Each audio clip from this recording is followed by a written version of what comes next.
Live with CDP Sports Talk, a weekly sports and entertainment podcast sponsored by Barry Cullen Chevrolet. Live on YouTube, Facebook, Twitter, Twitch, and LinkedIn. And on audio via Apple Podcast, Google Podcast, Spotify, Anchor FM, iHeartRadio, Amazon Music, Radio Public, and TuneIn. Now, here's your host, Chris Palme.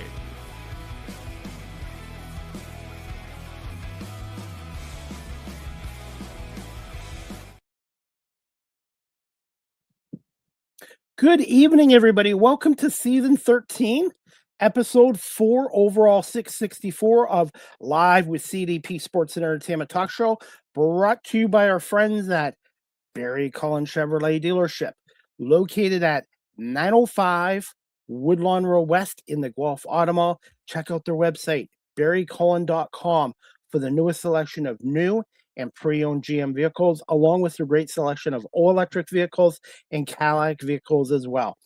You can call the dealership at 519-824-0210 and tell them Chris Palme sent you, or you can email them at info@barrycullen.com.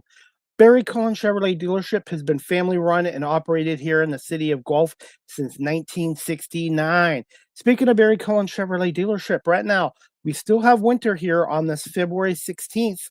The cold temps are here. We still have snow. If you're looking for winter tires, there's a Save the Tax sale on a Barry Cullen Chevrolet on in-stock brands. So if you're looking for winter tires for the rest of this winter or next year, check out the selection of winter tires at Barry Cullen Chevrolet Dealership.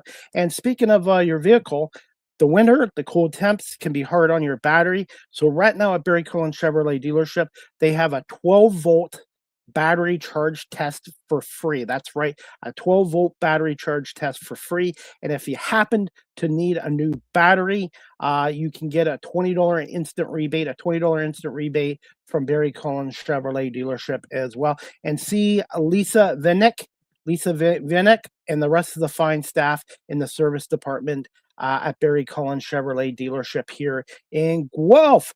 Good evening, everybody, here on this, I can't believe it's already Monday, February 16th, 2026. It is Happy Family Day holiday here in Canada, and in the States, I believe it is President's Day over in the States as well. So I believe it's a holiday over there as well as here in Canada, and I hope everyone had a happy Family Day here. And it's already, February's flying by, already half through over. I'm looking forward to our guest tonight. This is her first appearance on our show. We met through social media, and her story is quite interesting. She's gone from being a teacher into being a stand-up comedian, a professional stand-up comedian, and she is based I believe she's based out of New Jersey, and her name is Leesa Tha Teacha, or known as Leesa Smith Swint as well. And we're going to bring her on right now. Before we do, I'm going to play one of my new special effects here on StreamYard.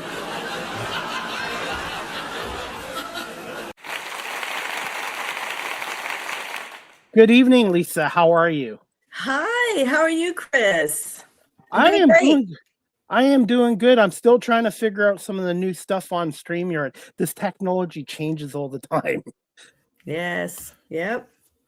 Here we are, man. Canada. I'm so used to, first of all, I'm from South Jersey. I'm from Willingboro in South Jersey. So,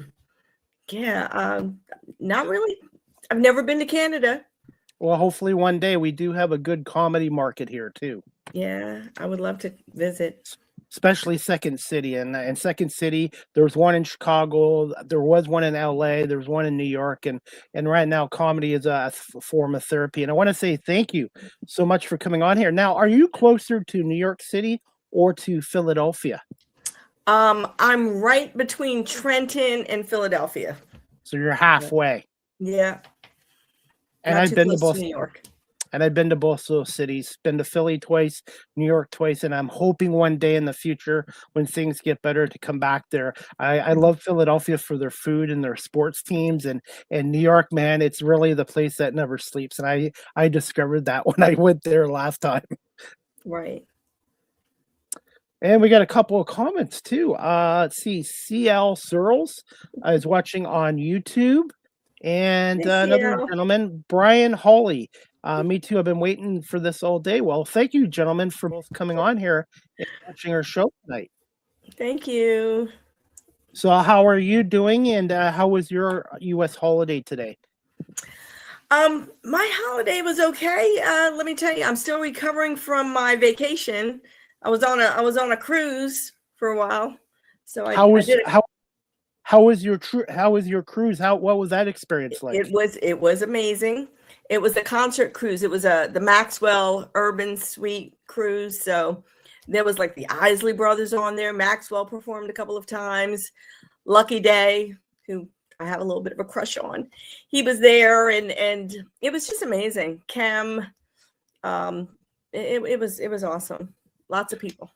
Where was the cruise? In nice warm weather, I'm assuming. Not initially. We were freezing on the deck watching the concerts, but when we did go to the Bahamas and then to Dominican Republic. Overall, very good experience. It was nice. I did a little stand up. I did the open mic on ship. So on ship. Was that the first time you ever did stand up comedy on a cruise ship? Yes, it was. I try to do stand up wherever I go. So whatever city, state I go to, country, I try to find a place to do some comedy. Were you a little bit nervous? No, I was tired. It was a long day, but not really nervous.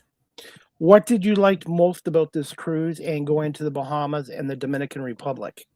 Honestly, I'm a big music fanatic, so that's what I live for. If it didn't have the concerts, I probably would not have enjoyed it as much. And unfortunately, the stops were very touristy. I didn't really go on any excursions. And probably on a strict schedule too. Yeah. Oh yeah, definitely. But overall, it was a great experience. Mm-hmm. By the way, one of your cousins, Paula, is watching. She says, "Hey, cousin, thank you so much, Paula, for watching." And Uptown Family, he's watching on YouTube as well. So thank you, everyone, for watching the show. And hopefully it's working on Twitter. There's been some tech glitches with StreamYard and Twitter X. So hopefully people can watch that show on here tonight as well. Overall, how long was this cruise? Was it a 1 week or 2 week cruise? That was 5 days. 5 days? I imagine it went pretty quick. Yeah, I got a little homesick though at first, but yeah, it was nice. What was your favorite thing about the Bahamas and Dominican Republic? What did you enjoy the most besides the music? I look for the people. That's what I look for, the people, and I try to get authentic food. To be honest with you, it's the food. So, I had some mofongo when I was in the Dominican Republic, and some of their coffee and chocolate. That was great. Now, as for music, what are some of your favorite artists? Okay, so I have kind of eclectic, interest in music. Anderson .Paak and Lucky Day I listen to a lot. I listen to a lot of kind of BJ the Chicago Kid, Eric Roberson. It's kind of it's kind of jazzy, funky kind of music. I'm Neo into soul-ish. Music is like therapy, like comedy as well. I've had a number of musicians on as well. I like 60s Motown music, 70s and 80s classic rock music. Anything that's really upbeat and positive, I really like listening to. Yes. Me too. Do you have any musical talent? Can you sing too? No. You're not the singing teacher? I can hold a tune, but not for long. So I tried karaoke once in New York City 6 years ago, and I emptied out the bar. I had a lot of fun, but I don't have any God-given musical ability. Mm-hmm. Oh, well, I'm sure, but you have other talents, and that's what's important. Everyone has a talent. I believe everyone has a God-given talent. You just have to find it. Absolutely. And I know I'm wearing a hat tonight, but I literally wear 10 different hats with this show. A talk show host, producer, content creator. I edit video. I go and sell myself to businesses to hopefully come and advertise on here as well. So I'm trying to learn as much as I can. Yes. That's what we do. What's Learn in life. Now, what's next on your travel bucket list? Oh, that's a good question. I'm not sure. But wherever I go, I would like to, I want to be like in with the people. Like, I don't want it the touristy areas. I'm not sure. I would like to travel and see my sister in Las Vegas, because I've never been to Vegas. So that's a thought. And actually, I do have a cousin in Canada. What part of Canada? Toronto. That's only an hour from me. I know Okay. Toronto very well. Toronto is our version of New York, LA, Chicago, and it's very diverse with a great cultural background, and comedy is huge there too as well. Okay. Well, she invited me, so that's the plan. You come to Toronto, let me know, and I come and meet you and say hi to you in person.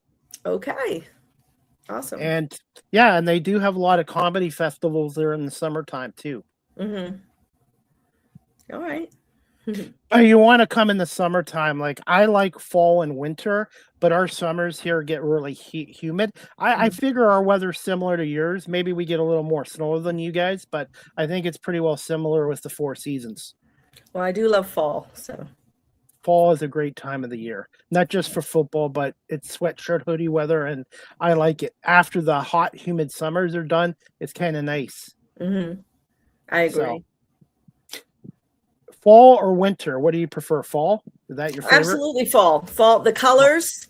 You know, the just boots, sweaters, things like that. You know.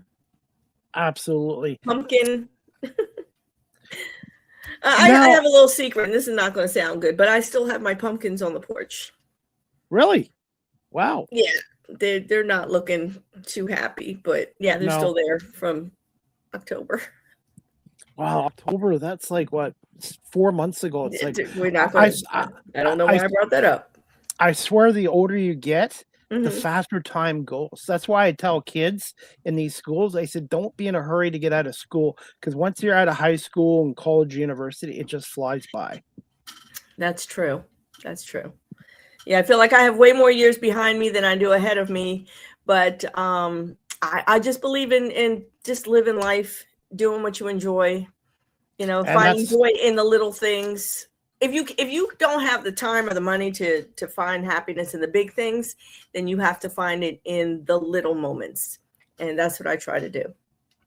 Absolutely. And that's what I'm doing as well. And I found my passion 6 years ago, and I found it through volunteer work. Camera work led to me doing my podcast, and then now I'm doing freelance media work for a number of pro sports teams, and I'm interviewing athletes and celebrities from different professions. And I've been very lucky. And your story is amazing too, being a longtime school teacher and now a professional comedian. Now, I'm based near Toronto. Can you just tell our audience a little bit about yourself, and who gave you the name Leesa Tha Teacha? All right. So I'll start there.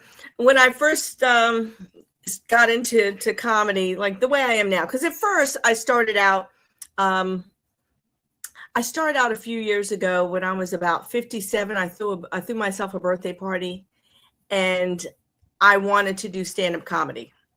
I'd actually done stand-up like years before, kind of as a bucket list thing. You know, when I was in my late 30s, I did it.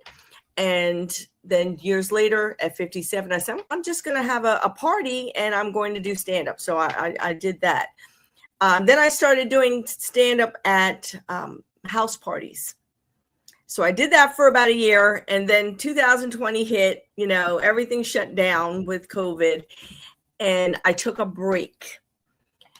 After that, I actually met a relative of mine. I met a niece that I had never met before, side of my family, and she was very interested in stand-up comedy. And she convinced me to take a class in where's it? It was in Bethlehem, Pennsylvania. I took a class with her. It was like 6 weeks, and after that, we had we had a show.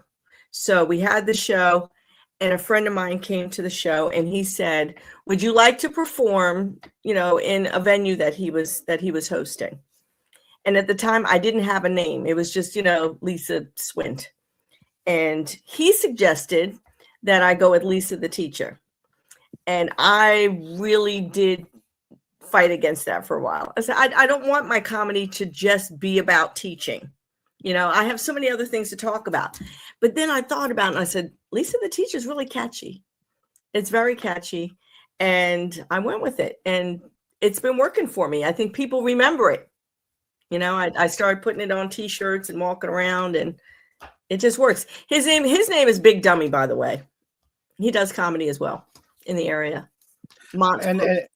And branding and marketing is huge too, because my shows go live with CDP Sports and Entertainment Talk Show, but I get people say, "What the hell is CDP?" And I'm like, "Those are my initials." And I always had people call me CDP, and I thought it was catchy, and it's something that I've marketed myself with as well. Marketing is really important. Absolutely, especially in the entertainment industry, comedy, media. And I have more comments, and I'm going to try to keep up with them. Thank you to everyone watching the show live stream right now. Mark, definitely catching the comedy vibes. And then Susie Spalding says Leesa with 2 heart marks. And then my high school, right, from high school. Middle school. No, we met middle school. Wow. Mm-hmm. And then I got Brian Hawley. How's the food in Canada? Well, I'm still here. It tastes good. So yeah. And Brian, thank you for watching. And then I got Paula watching on YouTube. I love Toronto and Montreal. Montreal, bonjour, madame. Ça va bien? Come see. Montreal is another great comedy city in Canada. So if you ever get to Montreal, Quebec, it is great for Quebec. It is great for comedy too. Okay. And hopefully. I got a couple more comments. Sir Burke, I think. Hello all. Sir Brooke. He's watching. Hello all. From Hawaii. He's in Hawaii. Hawaii. Aloha. I think that's what they say in Hawaii. Aloha. Mm-hmm. That's another bucket list. And then Brian has another comment for you. Brian Hawley. Love, you still got pumpkins. I did say that, yes. Wow. Hey, I'm trying to keep up with all the comments, so thank you, everybody. Mark has got another comment for you. The Caribbean food hits, especially where I be at. Mm-hmm. That's another place I want to try to go to the Caribbean. And then I get another comment from JD Taylor. Hey, bestie, looking wonderful. Man, I can't keep up with these comments. Thank you, everybody. Thank you. Mark's laughing out loud. Uptown Family Funny is watching. New York City, Bronx. I'll be there soon. I'll be in New York City soon. Since you just brought that up, can you mention a little bit about your upcoming show in New York City? Yes, absolutely. I'm so blessed to be part of the Black Women in Comedy Laugh Fest. It's got the longest acronym. It's like BWICLAFFFEST. So it's the Black Women in Comedy Laugh Fest. It's the 7th annual Black Women in Comedy Laugh Fest. And it's going to be amazing. It's going to be right there in the city, February 25th through March 1st. There's going to be like 9 different venues in New York City. And I'm going to be at a few of them. In fact, I have a list. I'm going to be in the Grizzly Pear, Midtown on the 26th. And then I'm going to be at Bingo Baby. That's going to be in New York Comedy Club in the East Village. And then on the 28th,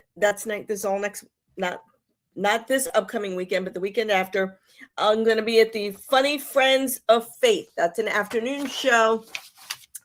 And you can log in for tickets at BWICLAFFFest.com. How did you get? It's going to be amazing. That's awesome. How did you get involved with Black women in comedy, and what's it been like being involved with them? First of all, I had to send in, my tape, and I had to apply for that. And then they chose certain women to participate. This is something that they do, like I said, it's the 7th annual one. So It's really because, when you go to these comedy shows, Black women aren't often, involved. When I go to any open mics, it's mostly men, some women, and then sometimes I'm the only Black woman, and sometimes I'm the only woman, period. So this was something so that Black women could be heard, be appreciated. We're very diverse. So you can't, say, oh, this is one Black woman comic and this is, how we are.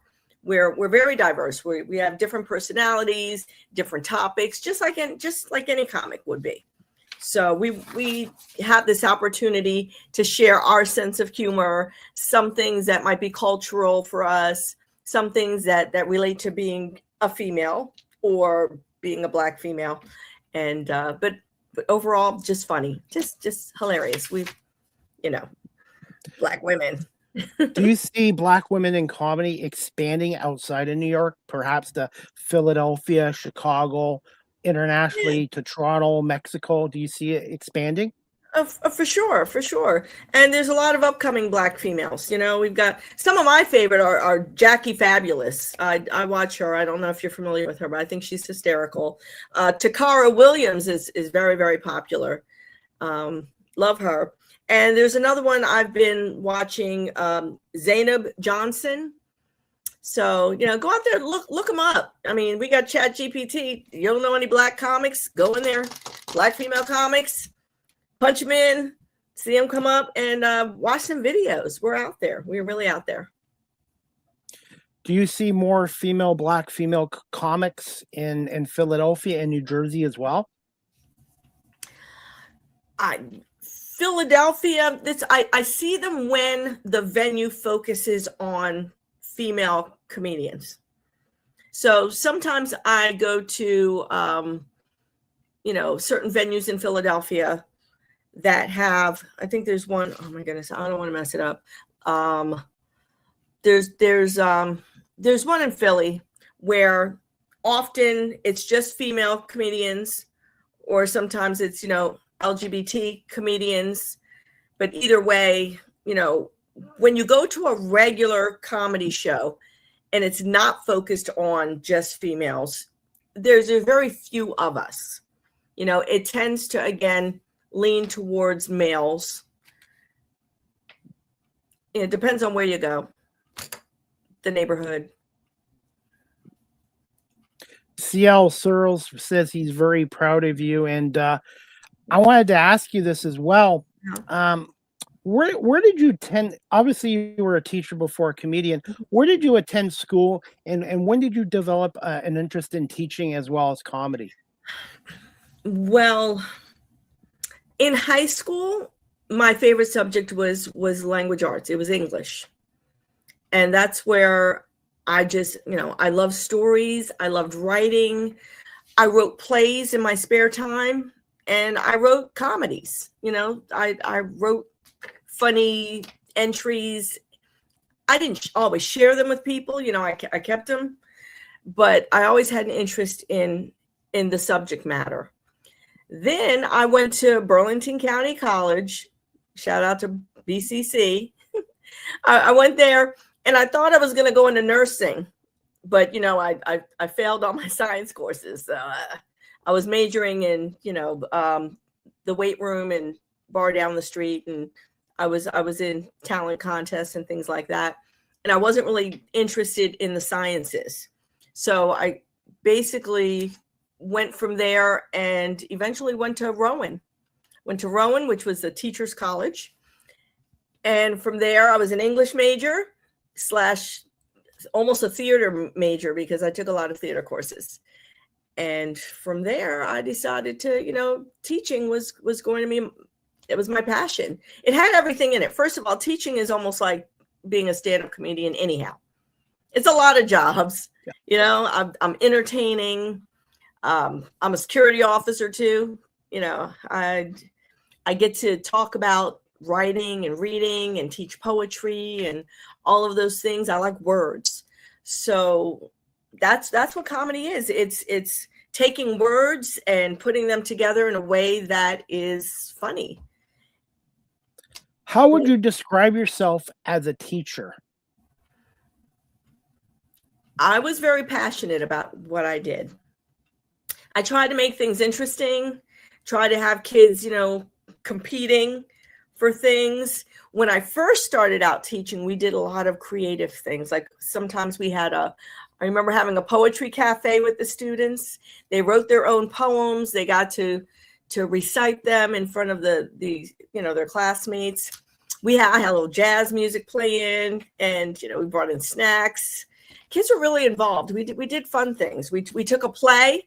We took the monkey's paw, and we would actually, I recorded them. They actually, performed it during their lunch period. So we did a lot of creative things.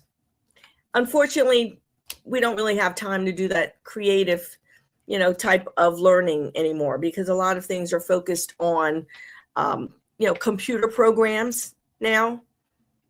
And that's sad to me that we don't have that creativity as much. Do you find it is shrinking due to the technology and even AI? Oh, absolutely. Absolutely. And it's, I think that the school systems now are relying on the kids being on the computer to do this stuff, doing their grammar, their writing, everything's on a computer. There are good things about that. There are the good sides to that. But again, to me, it's boring. That's not exciting to me. How many years were you a teacher for? I was a teacher for about 27 years, because I started out at a private school, St. Mary's Hall Doane Academy in Burlington, under the Burlington-Bristol Bridge. It looked like a prison. It was a great place, though. I was there for a couple of years. And then I finally got a job in the Pennsauken School District, middle school, mostly middle school. And a few times I did teach at the high school, but mostly middle school. What's the biggest differences between private school and public school? Besides the money? The money. Yeah, when I first started, at like $19,000 at the private school. That's what they were paying us, $19,000. And you had to be tough too. You had to be tough. It was very small. Like I taught the entire 7th grade at one time, because there were only about like 11 kids in the 7th grade. The entire 7th grade. And I taught the entire 8th grade too. I taught them ancient history, and I didn't even have any kind of background in ancient history, but you had to do it. I taught the entire 9th grade and an 11th grade American literature course. So it wasn't easy. It wasn't easy. But how difficult was it being a teacher when the smartphones started coming in? Because every kid had one, they were very preoccupied until the schools finally, put their foot down and decided that they were going to either be banned. In the school district where I taught, I don't know if I'm allowed to say the school district where I taught. Did I say that? If you're okay with it. Pennsauken schools. Look, I had a great experience in Pennsauken schools. I really did. They came up, they decided to have the kids put their phones in these pouches. They had to lock them in, and the kids were not allowed to use them during the day. And it made a huge difference. Huge difference. There's so many more. I'm going to be honest. I went to school back in the 70s and 80s and early 90s.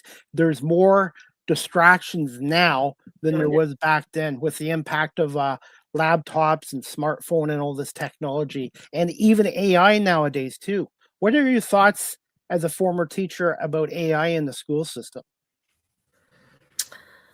I think it's useful to a point. I mean, I was using it. I was using AI to, create pictures that I wanted to use in the classroom. And it was cool, but it can be abused, of course. It could definitely be easily abused by the students.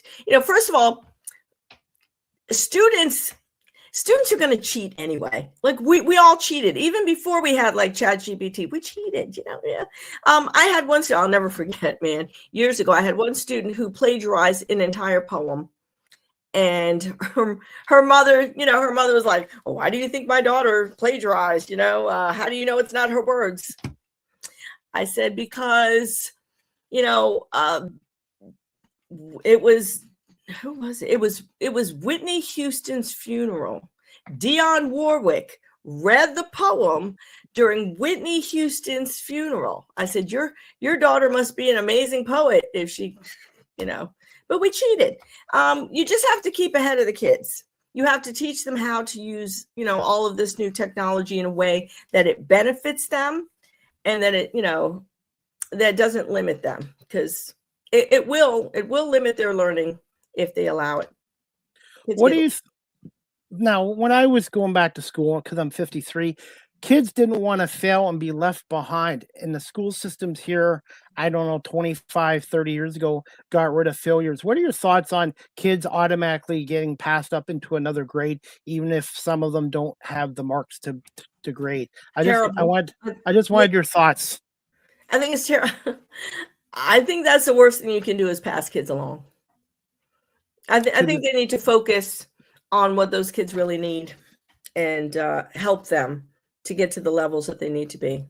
All that passing kids along, giving them a 50, don't give them an F, give them a 50. It's harming them. They're not learning. They know they can pass. They know they can make it all up, the last day of school and somehow, pass. I'll be honest with you, and I've never admit this publicly, but when I moved, when you're a child, I was 9 years old at the time, and I moved from a city close to Toronto to another city at the time, and I was going into grade 4, and I was not happy in my new city. I had lost all my friends. It really affected me by moving as a child, and I actually failed grade 4. And you know what? That was the best thing that ever happened to me, because after that, I applied myself more and focused more, and it wasn't the end of the world, to be honest with you.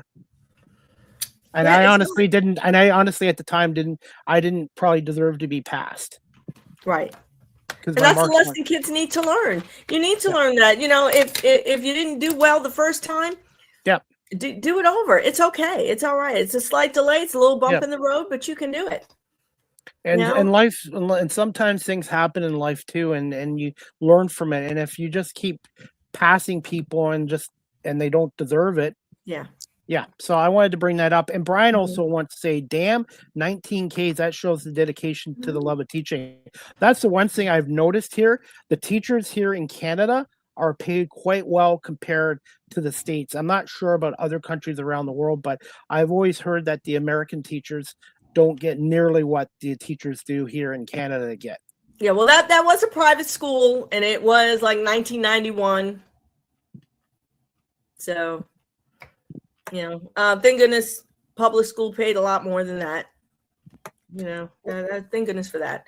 But it was, I really enjoyed teaching. And even at the high school, it was funny. I had a great class in the high school one year, and I tried to keep it a secret as long as possible that I was a teacher, that I was a comedian, because I knew the kids were going to research me, which is why I changed the spelling of my name, Leesa, because I was hoping they wouldn't find me. Some of them did find me later on, but there was a high school class that I had that was really awesome. I told them that I had a show, and it was early on in my career when I was very nervous. And I told them that I was going to practice on them. So they were actually my audience one time, and I did my set for them. And it was funny because I had one student who was like my hype girl, and she would hype me up all the time. And she was absent that day. And I was so upset because I wanted her to see the set. But hey, thanks to technology, one of the kids pulled out his phone and put her on FaceTime. And she got to watch my set. And they gave me great feedback, by the way. Great feedback. Brian has another comment here. Says, try again. We learn from failures. I don't like to use the word failures. I call them temporary setbacks, and life doesn't always go perfectly or smoothly. So I call them temporary setbacks. You learn from it and you move on from it. And in any career, you're going to make mistakes and you're going to have your setbacks, but you got to keep going and you learn. And it's important to learn in the classroom, but when you're outside of a classroom as well. Yes. And I've had setbacks as a comedian as well. I got to meet some great comedians early on in my career. I don't know if, you remember there was one from back in the day. His name was Hamburger. He would say hamburger for everything. And I did a show with him for Father's Day one year. And I thought I was really, really positive. But what had happened was the headliner had to leave early. And instead of me going on before the headliner went on right before I did. And it was the worst thing possible for me because I had to follow one of the funniest people. I believe it was Talent. I had to follow Talent. And I really had only been doing comedy for about a year, barely. And when I went out there, it didn't go well. It didn't go well at all. But I met Hamburger, and he was very encouraging, very encouraging. And he had been in the business for decades. And he told me to keep going, keep trying. He paid it forward to you. Now, do you pay it forward to the younger comedians as well? I try. If anybody says that they're interested in doing comedy, I'm all in. I try to help. I tell them to come to the show. I want to give them advice. But honestly, nobody's really, done that. They haven't. Maybe they're nervous. It is scary at first. It's scary at first. It's like when I went on camera and started doing this, it was scary as well. But I had some people give me some advice, some tips, and I took that advice and tips and applied it. And you have to keep working. Whatever career you're in, you have to put in the work, but you also have to have that passion. If you don't have that passion, it's probably time to move on. And I wanted to bring this up before we get into your whole comedy career. How much of an impact was it on having impact on students' life, and how satisfying was it knowing that you could impact a student's life and help them out as a teacher? Whew. That's why I did it. Okay. The impact is it's really emotional for me. It's really emotional. And let me just say this. I had a student who recently contacted me on social media. And usually I wait until the kids graduate and then they're allowed to, friend me on social media. I don't friend them while they're still students.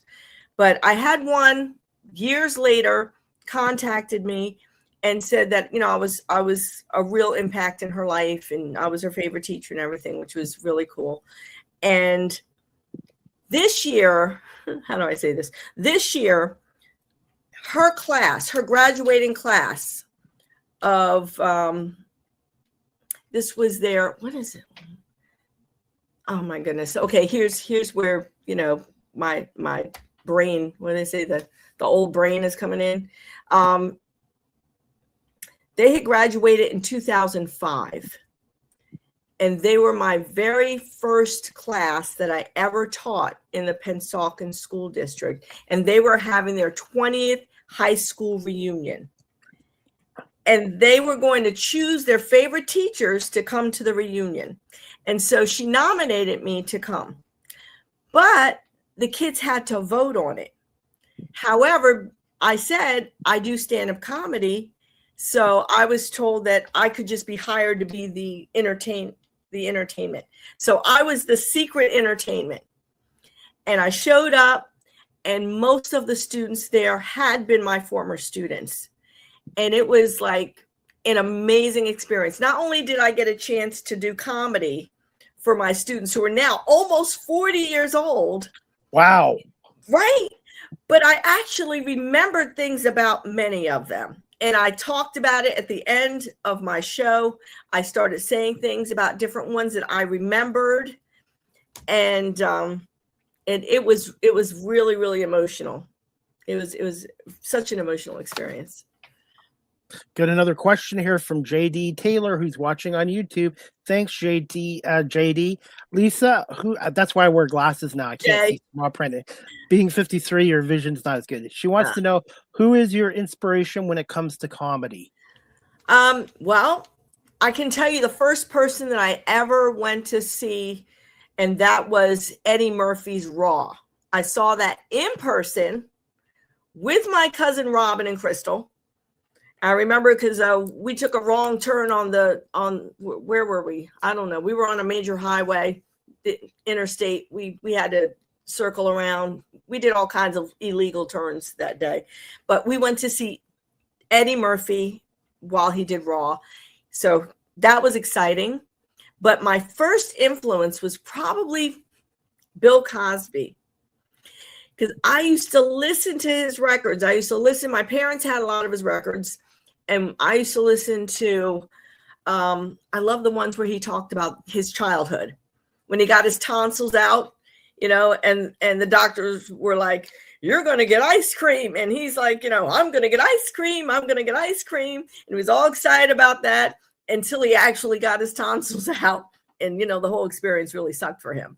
But I loved his stories, his storytelling, his whole style of comedy. I listened to that a lot. Thank you, Bob. It was the PA Turnpike that we made a U-turn on. Yep. Now, what made them both so successful as stand-up comedians, in your opinion? Oh, the storytelling. Being able to they told their stories in such detail that you could imagine it. And I think that made a big difference. Yeah, the imagination. Who were some of your favorite female comedians? I did mention a few. Jackie Fabulous, who's not really as famous as many, but I like her style. You can look her up. Takara Williams. I like her earlier stuff. I mean, I enjoy her now, but I like some of her earlier stuff. And Zainab Johnson, I like her too. But I like people who do crowd work. That's a place where I would like to improve on my comedy. I don't, I'm not great at crowd work because I don't like to insult people. But crowd work doesn't have to always be insulting. But I care too much about people's feelings. What's maybe the teacher in me or whatever. So sometimes I just stick to the script. But I love like Nate Jackson and Akash Singh and Matt Rife. Robin and I went to see Matt Rife recently. They do a lot of crowd work, and I think that's one of my favorite things to watch. And I also like the political comedy of Josh Johnson. I think he's, I like intelligent, political type of humor too. Although I think, that's not something that I would do personally, but I enjoy it. I definitely enjoy it. Cat Williams, I like Cat Williams. One of my favorites is D. Ray Davis. So those are some of my favorite comedians. Right now, who would be your top Black female comedian right now, besides yourself? That's a tough one. I don't really have a top one. I just have certain, and I don't really have a top comedian for anyone. I just enjoy comedy. I just enjoy good comedy. So whoever makes me laugh at the moment is my favorite. How much would you say you've evolved and improved as a stand-up comedian, even in the last year? I feel like I have improved a lot. Confidence is everything. And, when you're not sure of yourself, it shows. I used to forget my lines a lot, but I'm now being hired to do half an hour, 45-minute sets. And I can do it. And here's a funny thing. When I first started taking comedy classes when I went with my cousin. My goal was to see if my memory was intact. I know this is crazy, but I had been doing spoken word poetry and I kept forgetting the words. And I would get up there and I would start reciting and then I would forget and start again. I would get a book out and I was like, oh my goodness, I don't think I can do this anymore. So when I started, I took this class for stand-up comedy, it was to challenge myself to see if I was able to do it, see if my memory was still intact. I was getting older. I'm 60 years old now. You're only 30. You're only 30. I feel 30 some days, other days, not so much. So yes. I challenged myself and I realized, I would go to classes, I would teach school, and then my lunch period, I would sit in my car and go over all of my notes. I would just recite it in the car at lunchtime, before school, after school. And I got to the point now where I go out and people say, oh, are you nervous? Do you have to, you have to go over your notes? And it feels good to say, no, I don't have to go over my notes because I've done it so much now, but I write new stuff all the time. So I do have to still study it. I write it. It's a craft, Listening skills are huge too, and that's one thing I've learned from doing this show, as well as listening and learning to ad-lib and think on my feet. And I actually got a couple more quick questions for you, and I got some more comments coming. Okay. Have you yourself or seen another comedian have stage fright or kind of shrink in the spotlight? Have I seen other comedians do that? Is that what you're asking me? Yeah, stage fright, or where they just kind of shrink in the spotlight. I did see that once. Unfortunately, it was somebody's first time to do comedy, in a public space, and he froze. And some people kind of get the idea that because you're funny, because you're, funny in conversation, that it's easy just to get up on stage and be funny. Totally different. But yeah, it is very different. I have always been a writer first. So, when I get on stage, it's something that I've already written, usually practiced a lot before I would even get up on stage. I would never go on stage with nothing. I'm funny, but I'm not that funny. I can't get up there and, wing it. I have to know what I'm going to say, be confident. When you do your performance, do you watch the other comedians that go up before you, or do you kind of just stay in a green room and focus? And when you do go up on stage, how long did it take for you to gauge an audience's mood at the time? I love to watch people perform. So anytime I'm there sitting in the audience waiting to go up, I really enjoy watching other people perform. So when I go up on stage, I can usually gauge at the first joke. I tell a joke, if they laugh, and laughter is, it's real laughter, it makes me feel more comfortable. So do you have any ritual? Go ahead. I prefer a large audience to a small group of people. So what makes small hard to perform in both? Because I'm a little bit, ADD, I think. So if one person starts talking and they're not paying attention, it might throw me off. And you don't get the loud laugh factor. You get a couple giggles here and there because not everybody's going to laugh at the same time at everything. So it's nice when you have like a large audience and I'm on a stage, and when I say something, you could really, get the feedback. You hear people laughing, and that makes me more comfortable.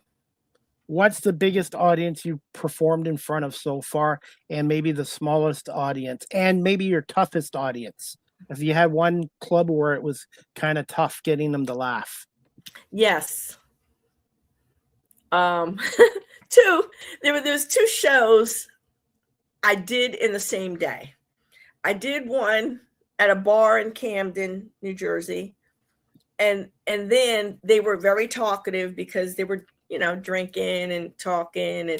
And so that was very difficult to get anybody's attention. And then I drove for 30 minutes to a religious event. It was a Christian event. And I had to get on stage and tell jokes to, people who were, like there was a minister in the back, and it wasn't really crowded. And I really wasn't good at telling jokes to a religious group of people at the time. I pushed the line a little bit. I said a few things that they probably didn't think were very funny. I probably said the word Antichrist a couple of times.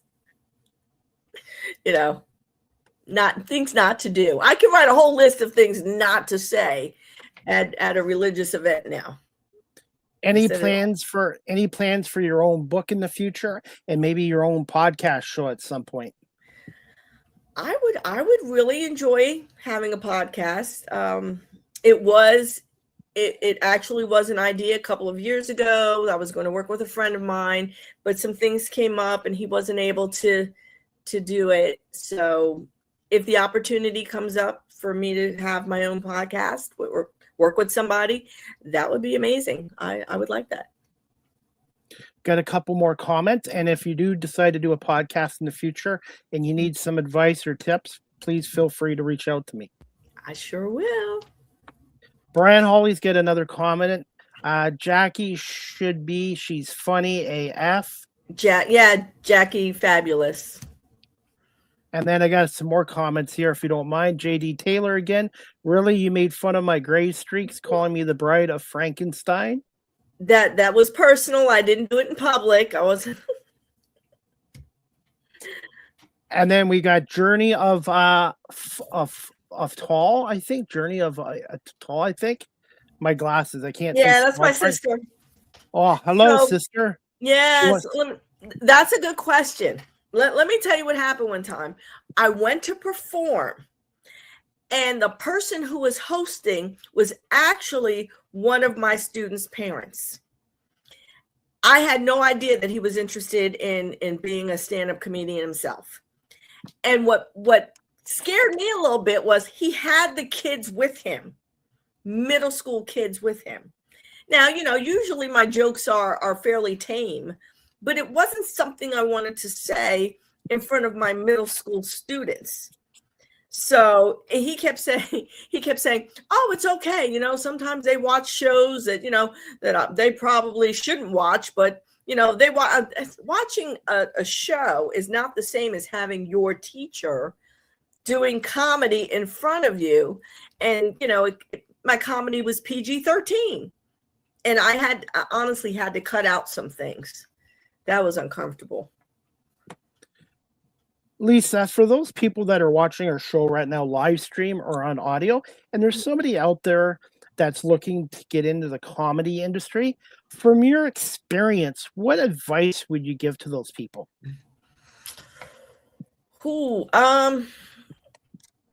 Write things down. Write them down. Practice them. Do your research. There are books, there are YouTube videos, there are things that you should be, and to guide you to see, there are certain things and that you should know about stand-up comedy before you jump out there and do it. And then carefully when you're ready, go to some open mics.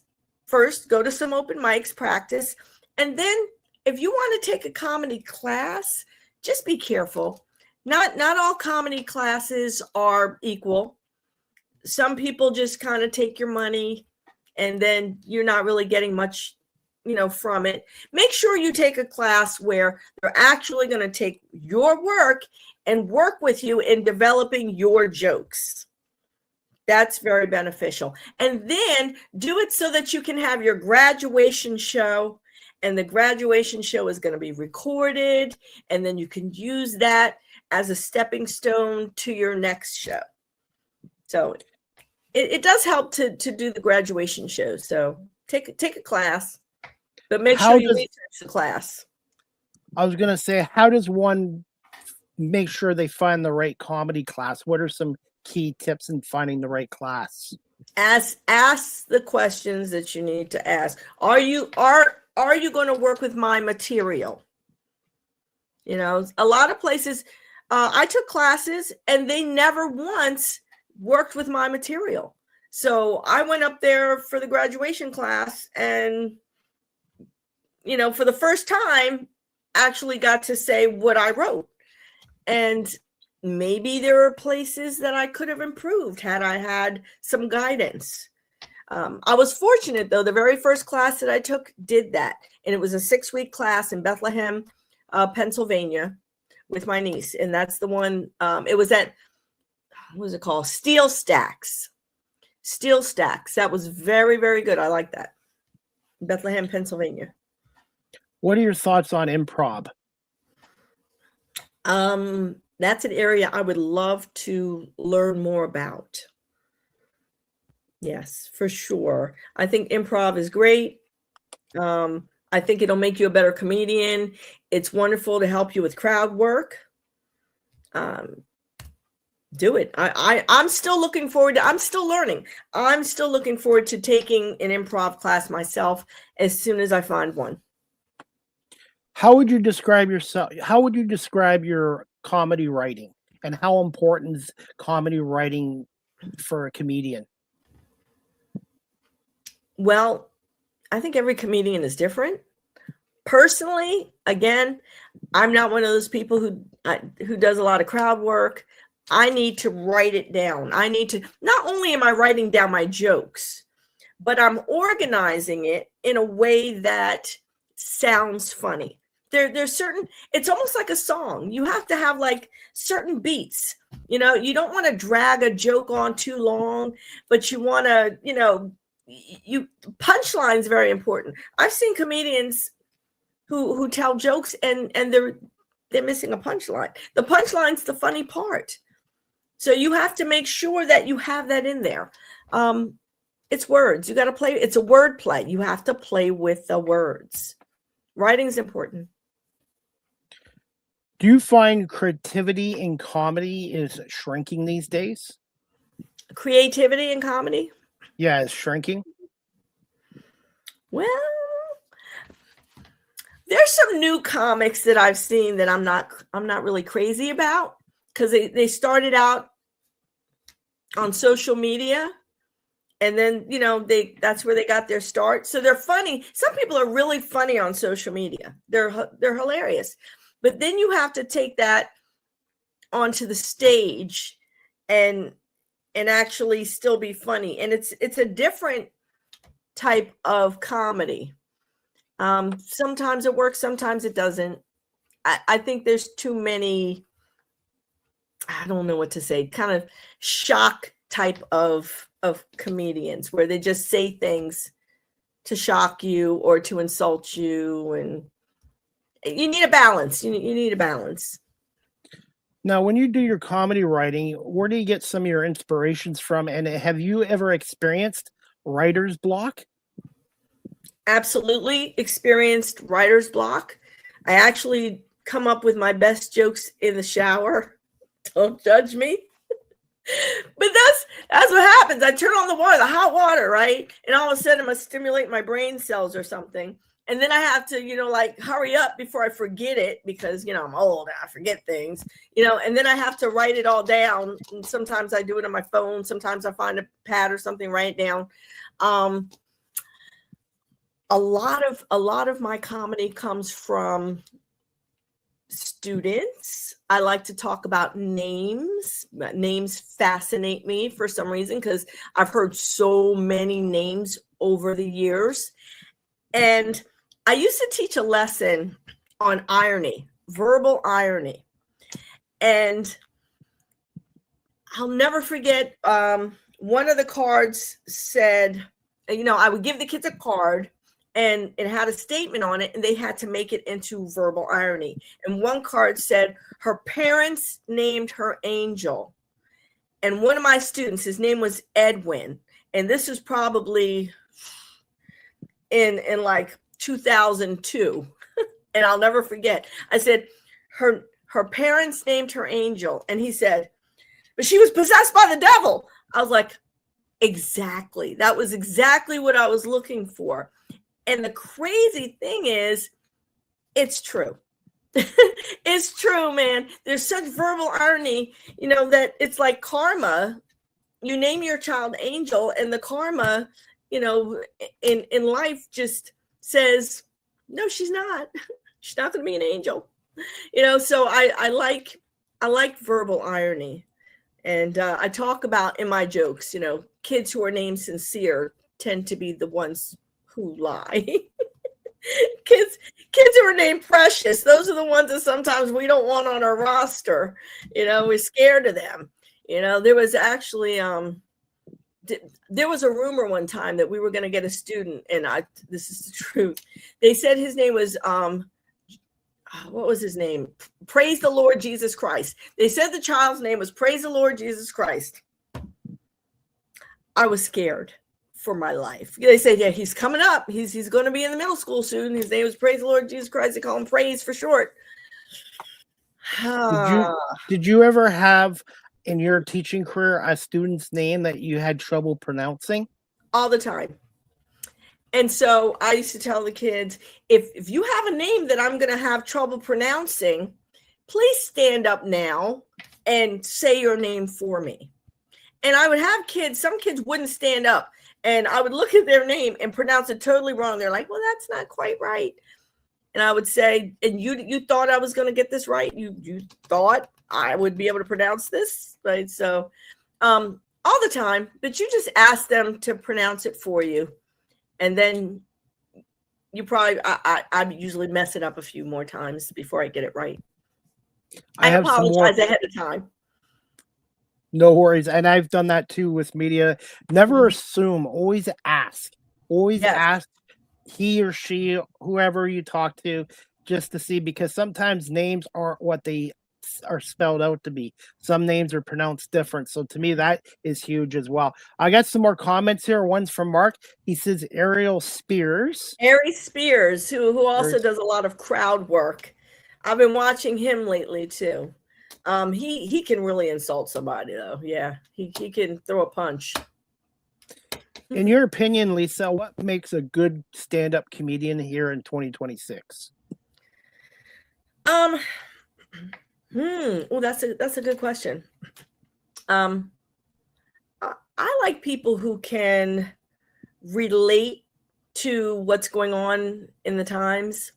I like that. I don't like mean-spirited people. So I'm not. I think that somebody should be funny, but I don't think they should be hurtful. Funny, not hurtful. Again, even though I don't talk about politics, I enjoy hearing people who are really good at telling a political joke without being insulting to their audience. That's why I like Josh Johnson so much. Have you seen a comedian kind of belittle their audience before? On video, I haven't really. Oh, yes, I did. On the ship when I was doing the open mic, some guy it was terrible. He said some. There was the first woman came up and she sang a song, and then a comedian came up and insulted her, her performance so badly. He looked at the audience and he said, something about, her song not being very good. And he got booed. He got booed because you can't do that. It was embarrassing to her, and it was wrong. Brian Hawley has another comment. That's the best place to be creative. You always have paper to write on. What's the best place to be creative, Brian? I don't know what he means. What's the best place to shower? I don't know. Oh, I was going to ask you this too, and I've learned this in media and radio as well. How important is it to ad-lib as a comedian? Can you think on your feet? You can only do that when you really, really know your set. You have to know your set. If you don't and you start ad-libbing, you're going to throw yourself. Well, I would throw myself off if I did that. But once you have done your set enough times that it is part of who you are, then you could do all that ad-libbing. But in the beginning, unless you have that special talent, I wouldn't do it myself. Leesa, you still good for a few more minutes? I wanted to play a clip from your YouTube channel. Where can people find you on social media, website, and your YouTube channel? Instagram, Leesa Tha Teacha, Leesa_THA_Teacha. You can find me there. You can find me on Facebook, TikTok. Okay, we're going to play this clip right now, courtesy of your YouTube channel. Oh, okay. It's about a minute and a half. That's fine. And it's from your YouTube channel. And just let me know if you can hear the audio. I'm the audio guy, so we'll fire the audio guy if you can't hear it. I try to be funny. That's why I'm in radio. I don't have a face to be a comedian either. So just 1 second. We're going to play Leesa Tha Teacha 3 from your YouTube channel. And everybody, please subscribe, like, and share her YouTube channel like I have as well. And we're going to play this clip right now, Leesa. Thank you so much. And parents, look, are we done naming our kids Precious and Sincere? Are we done with that? Because they are not living up to your expectations at all. And what's with the backwards names now? In the beginning of the year, I had a kid whose name was Samaj. He said he was named after his dad, James. I said, oh, I see what your parents did there. Yeah, that's really cute.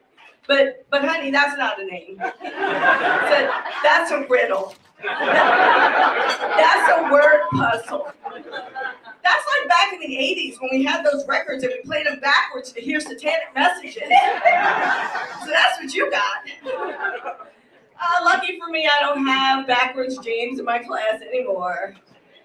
But they sent a replacement. They did. It's a girl. I said, ooh, you're going to have to introduce yourself. She said, okay. Is your primitive swag naptable? Is your primitive swag naptable? And I'm in the back like, you got a big, let me talk to you. It's your primitive swag naptable. It's your primitive swag naptable. Girl, your mom named you after a Missy Elliott song. She looked me dead in my face and said, who's that? Man, I don't know.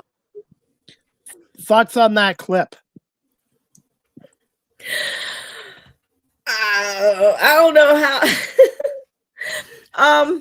Yeah, real people for the most part. I wrote that joke about Samaj probably a decade ago. But when I came out with the joke, I actually had another kid in my class named Samaj, and I know he thought it was about him. I tried to tell him it wasn't, but the shoe fits. Yeah. I don't know. The whole backwards name thing for a while, it was really, really popular. Brian comments, he says, bathroom. Brian, I want to say thank you so much for watching this. You just see your last comment, he says bathroom. Oh, he was saying what he was saying was that it's a good place to come up with your ideas because you've got paper to write down. He must have meant toilet paper to write down the jokes.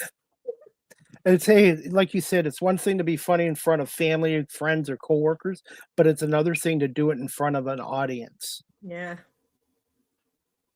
And we got some more comments here. Journey of journey of it all. 3 hearts right there. And then Brian's one of our top commenters, says yes. Leesa, I'm going to put you on the spot here with this next question. What is next on your bucket list as a stand-up comedian, Leesa Tha Teacha, and any plans to perform in Canada or internationally in 2026 and beyond? Whew, well, I'm just looking forward to being in New York City like next week because I performed at the Comedy Club in Harlem one I think time. we just said Right. So as it's on far me. as That's a Wi-Fi issue. Are you back? what? Can you hear me? Performing? No, it's just it was just a glitch. Oh, okay. So besides, New Okay, York, yeah. I had- Hopefully we. you can't hear me? Can you hear me? No, I can hear you. I can hear you. Okay. All right. Yeah. I'm like Forrest Gump. Wherever the feather takes me, I'm going.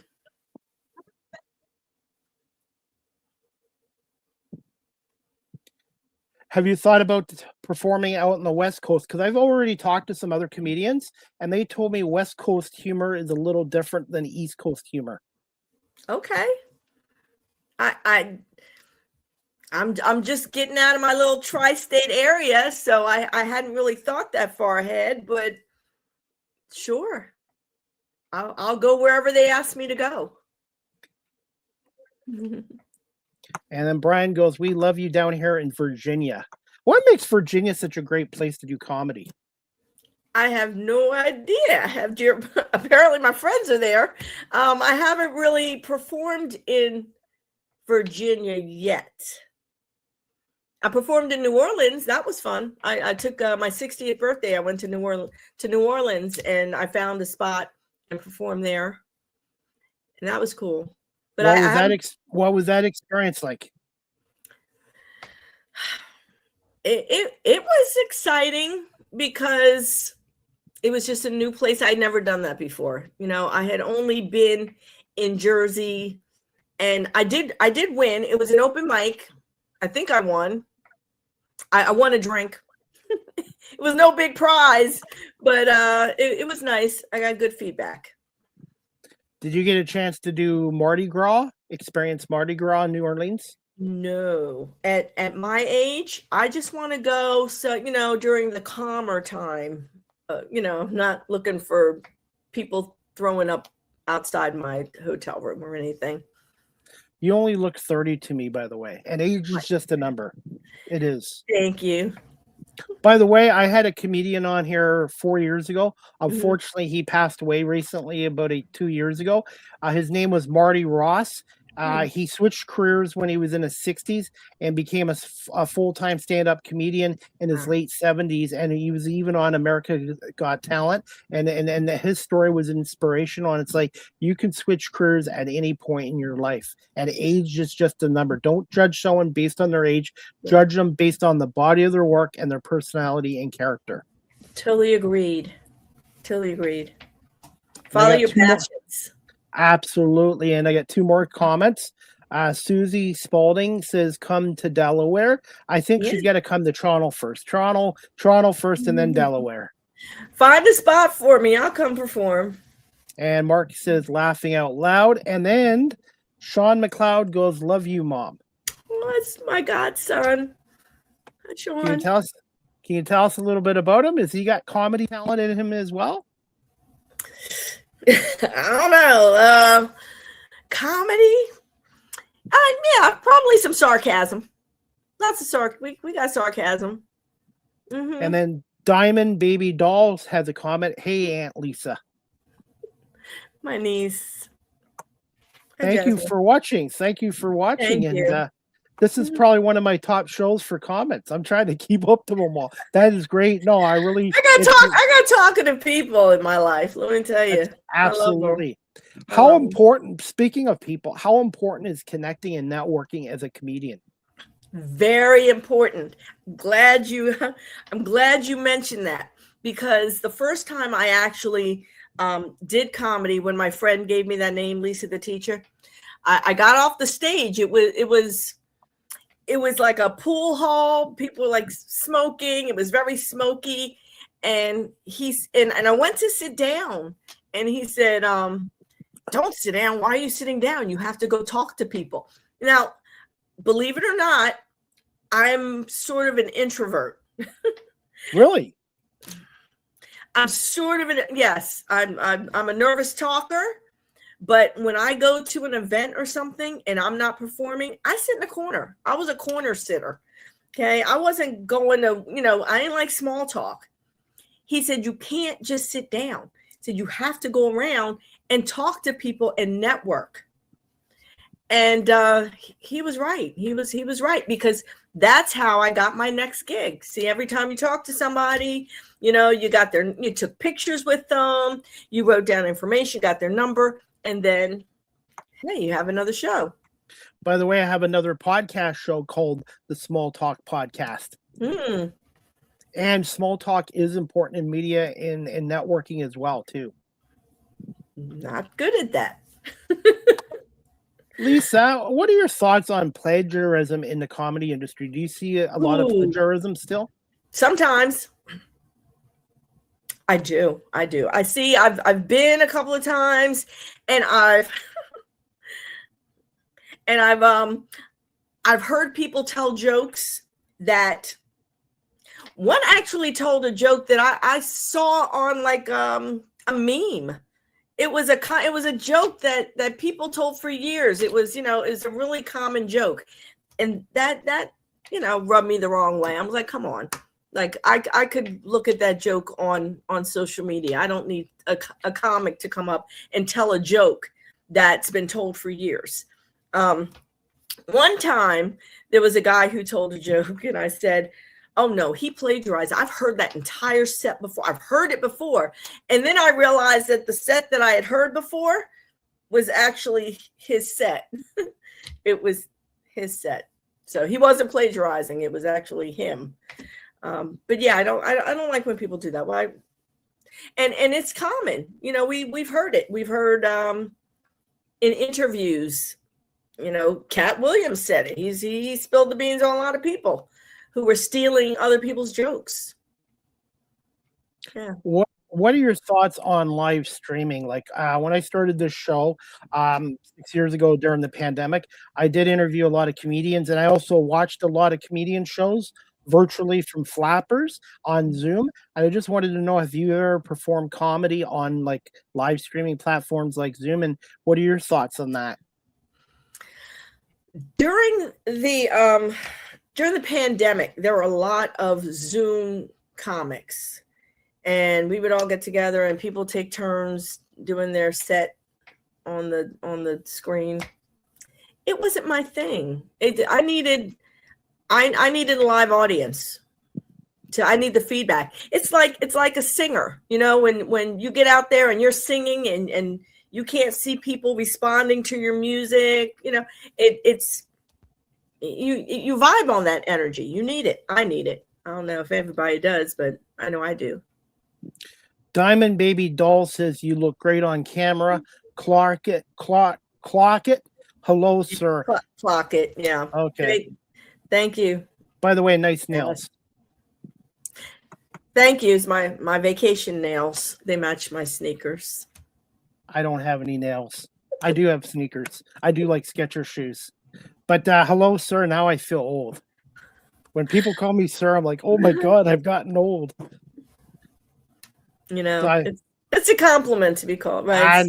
I know. I just joke. I try to be funny as well. Hey, before we wrap the show up, I just got a couple more quick questions here, if you're okay. For a few more minutes. Okay. I've had a couple of female ventriloquists on my show before when I first started. Are you a fan of ventriloquists, and have you ever thought about attempting the world of ventriloquism? Okay, so y'all gonna have to help me out with this one. I had a dummy. I had a ventriloquist dummy when I was younger, probably in my teens. What was his name? It was a black one. It had glasses. The heck was he called? He had a name.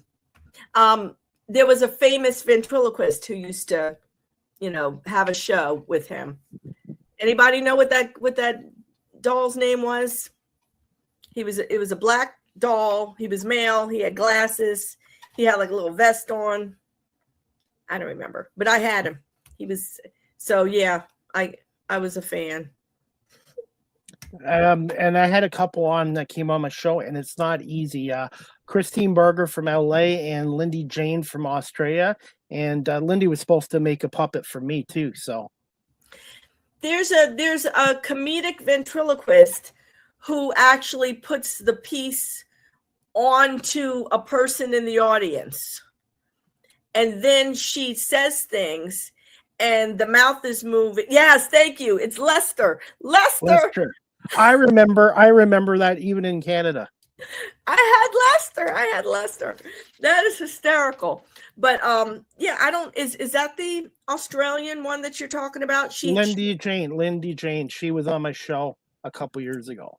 Is she the one who puts the piece on to like members of the audience?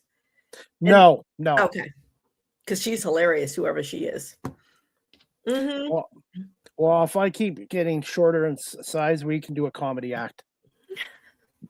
I'm probably just as short as you are. I'm down to 5'6" now. Okay, close.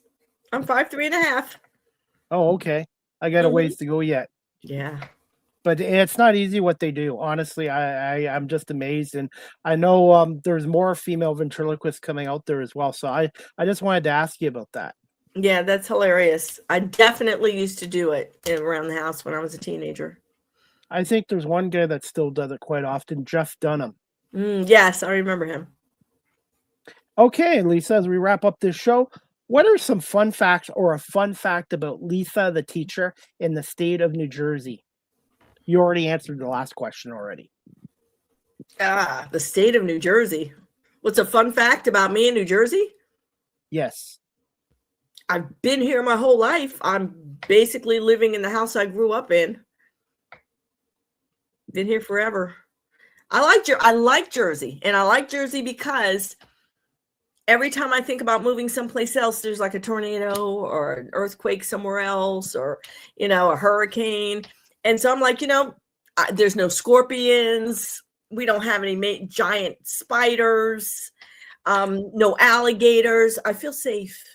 I'll put up with cold and snow over earthquakes and volcanoes, right, and hurricanes and all those disasters. So we do have our bad weather here, but I agree with you there as well.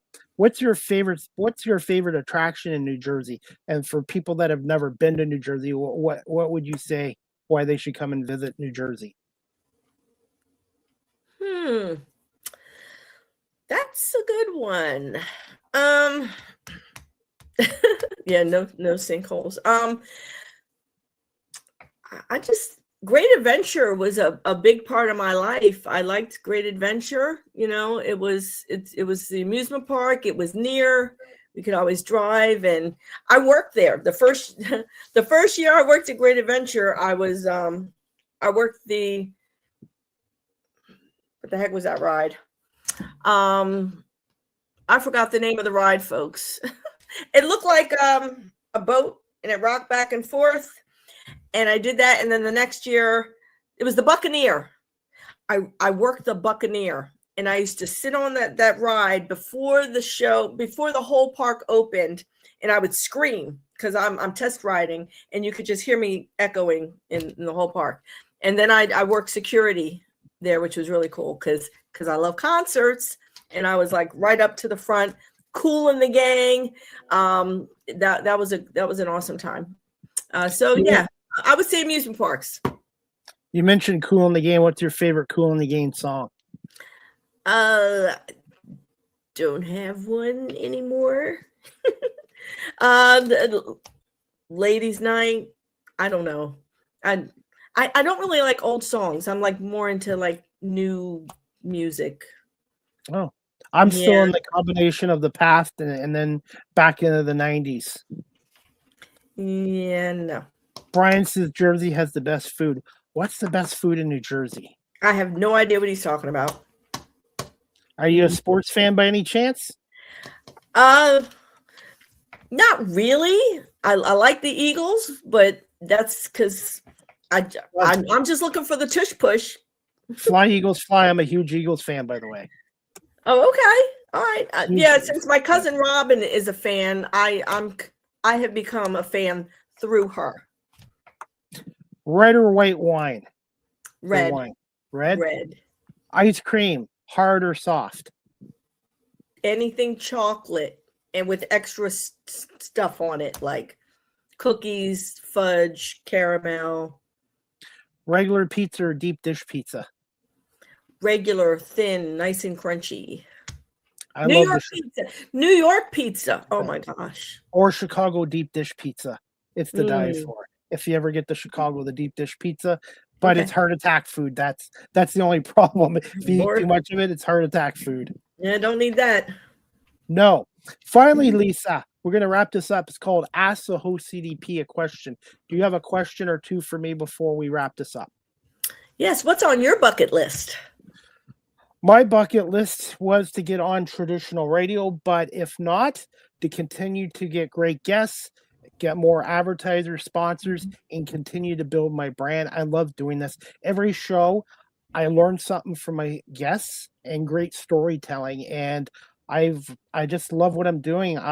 I have a passion for this, and I have an ability to connect with people, and I put a lot of work and pride into this, and I just want to continue to build my brand and to keep improving and keep learning. Oh, well, thank you so much for having me on the show as a guest. It's the guests that make a great show, and I tell people who start podcasts, don't worry about the numbers when you begin. Just worry about doing good shows, getting good guests, and it will come. In the first 4 months I did this show 6 years ago, couldn't get anyone on. I wasn't very good, but I kept at it. And then boom, one guest has now become over 1,500 interviews I've done in the last 6 years. I love doing what I'm doing. Okay. Well, I'm going to keep in touch with you because I would love to get some advice on how to, start my own podcast. So you'll be hearing from me. Deal. Branding. You got any hats, t-shirts, or mugs you want to promote here? Yeah, I do. I wrote a children's book a few years ago. It's called Hooker Took the Train. And you can find merch along with, Leesa Tha Teacha and other stuff that I have. It's on ldswint.com. That's my website, ldswint.com. And you'll see merch tab there too. Any more plans for another book at some point? I've been doing coloring books too, but that's, AI stuff. Because I can't draw. But I have great ideas. Mm-hmm. I'm not a very good artist. Not a very good artist. Yeah, me either. But I have good ideas. ChatGPT will draw it for me.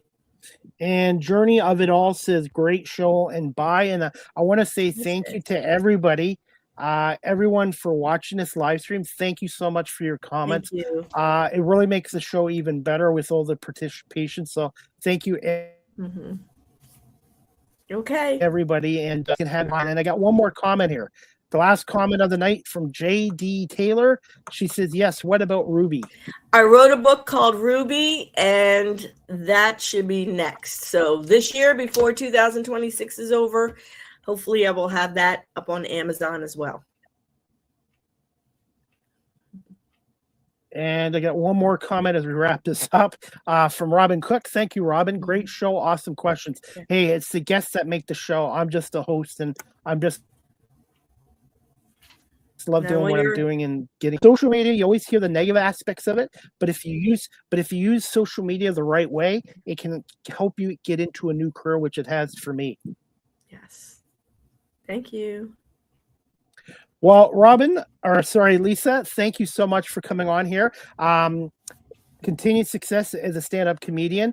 Hopefully you come to Canada one day, and give me a little bit of time tonight and I will send you the full video, the audio, and I will edit the video into reels and clips because everybody's okay. Thank you. Span seems to be. I'm shrinking too, but in height and not my waistline. I got to work on the waistline. So I try to be funny. That's why I'm not a comedian. Okay, well, Leesa, thank you so much for coming on.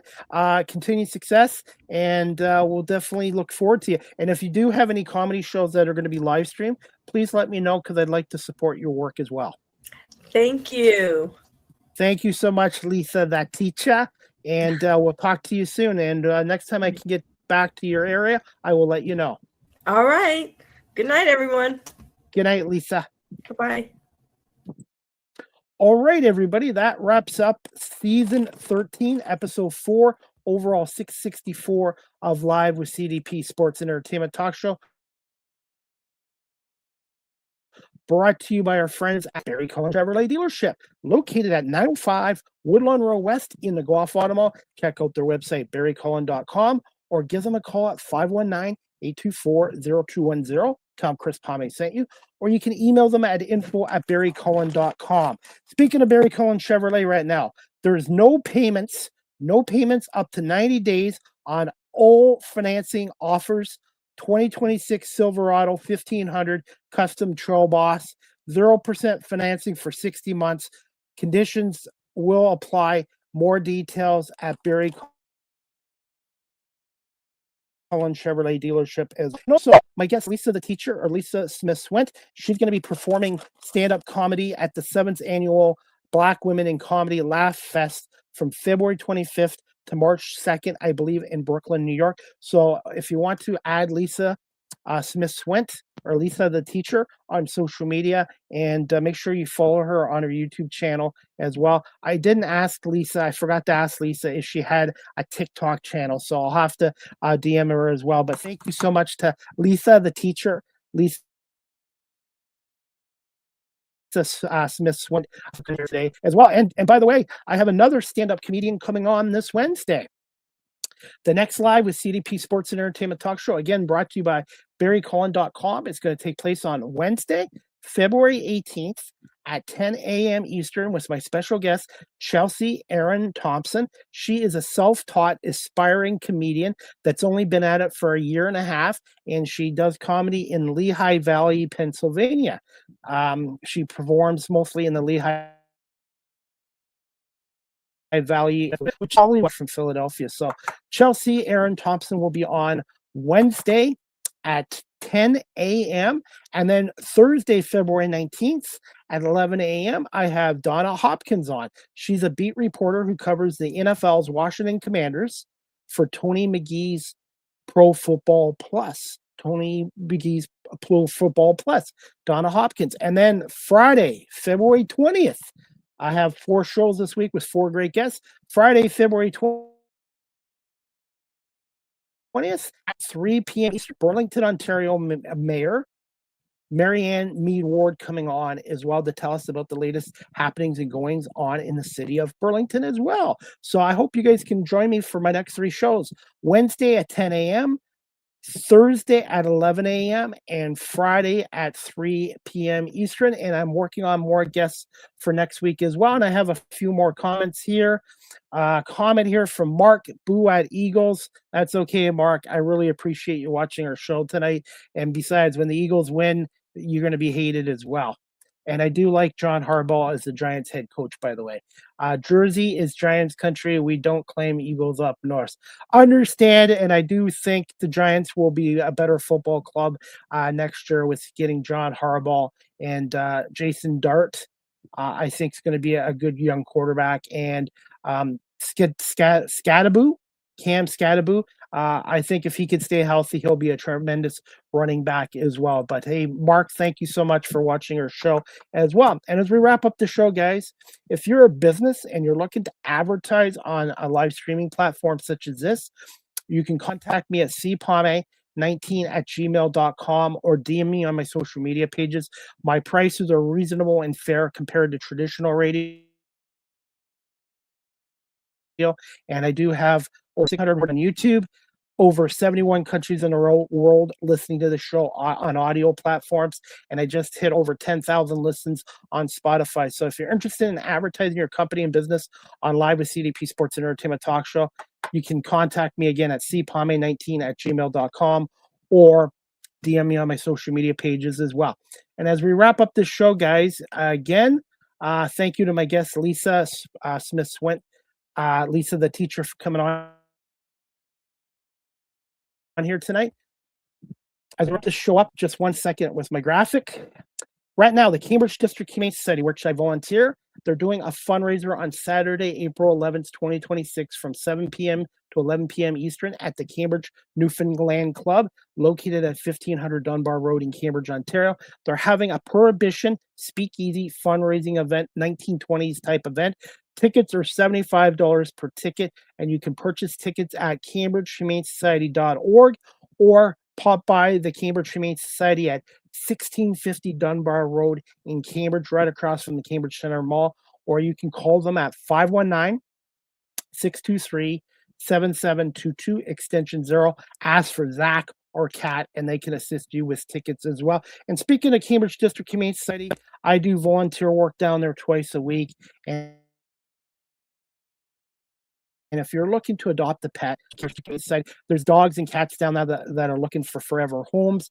Dogs such as Daisy, Christopher, Bernie. All their profiles and information are on cambridgehumanesociety.org as well. And they do have an Amazon wish list. If you go to cambridgehumanesociety.org, they do have an Amazon wish list if you'd like to help out that way as well. They do, Michelle and the staff do a wonderful job in looking after homeless animals and making sure they get insured into good homes with good families. And at the Cambridge District Humane Society, you can't buy happiness, but you can adopt it as well. Finally, guys, if you're looking for a personalized video message for nurse, I'm on cameo.com. Go to cameo.com, type in Chris Palme. I do happy birthday, happy Hanukkah, happy anniversary, congratulations. If you want to ask me questions about my favorite guests or favorite interviews or my favorite sports stories, check me out on cameo.com. Also, if you'd like to contribute to my YouTube channel and my media work, I am on PayPal at Chris Palme on PayPal or cpalme19@gmail.com if you'd like to support my YouTube channel and my talk show work as well. You can now follow me on Blue Sky Social at Live with CDP19 on Blue Sky Social. Live with CDP Sports and Entertainment Talk Show again is right on YouTube, Facebook, Twitter, X, Twitch, LinkedIn, and Instagram. But I just wanted to let everybody know lately in the last week there has been issues with StreamYard in Twitter X. So I'm not sure if this show tonight will be live on Twitter X. StreamYard is working with X to get that issue resolved. And if you can't watch this show lately live on X, at Chris Palme, as Chris D. Palme on X, I will post the YouTube channel. I will post the YouTube link and the Apple Podcast links where you can watch it or listen to it as well. So hopefully StreamYard and X will get that issue resolved as well. You can also check out my website, beacons.ai/Chris D. Palme. Again, Live with CDP Sports and Entertainment Talk Show is brought to you by the folks at Barry Cullen Chevrolet Dealership, 905 Woodlawn Road West in the Guelph, Ottawa. Check out their website, barrycullen.com, for the newest selection of new pre-owned GM vehicles, along with the great selection of all-electric vehicles and Cadillac vehicles as well. You can call them at 519-824-0210 or email them at info@barrycullen.com. You can also follow this full-time content creator on TikTok at Chris Palme. I post a lot of content on TikTok as well. StreamYard is the official live stream provider of Live with CDP Sports and Entertainment Talk Show. If you're into webinars, live streaming, podcasting, go to StreamYard.com. They have basic free plans, paid professional plans like I have. And if you're a business that does a lot of webinars or live streaming, go to StreamYard.com and contact the sales department for business pricing as well. And yours truly has been with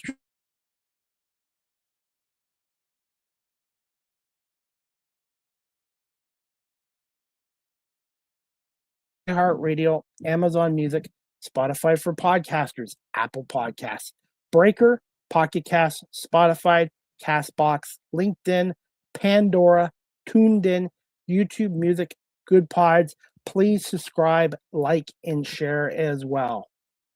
Finally, guys, you can email the show Live with CDP Sports and Entertainment Talk Show at cpalme19@gmail.com. Any comments, questions, suggestions, feedback would be greatly appreciated. And finally, guys, you can follow me on Facebook, Threads, Instagram, LinkedIn, Blue Sky Social, everywhere except Snapchat. And remember to check out my YouTube channel, Chris Palme Live with CDP Talk Show.